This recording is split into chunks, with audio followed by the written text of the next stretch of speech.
முதலாவதாக இருமாப்புள்ள பார்வை, தற்பெருமையுடையவர்களாக மற்றவர்களை மதிக்காத மனிதர்களாக வாழ்பவர்கள். இரண்டாவதாக ஆண்டவர் கூறுகின்றார், பொய் உரைக்கும் நாவு.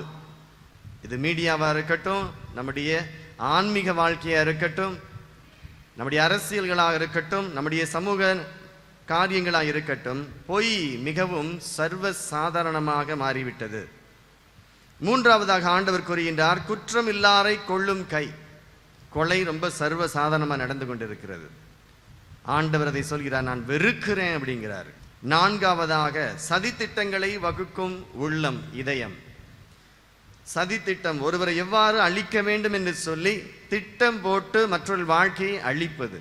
ஐந்தாவதாக தீங்கிழைக்க விரைந்தோடும் கால்.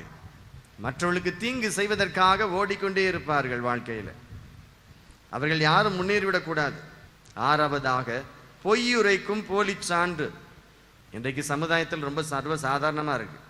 எல்லாமே சாத்தியம். இன்னைக்கு அரசியலாக இருந்தாலும் சரி, எங்கே இருந்தாலும் சரி, எல்லாமே சாத்தியம்.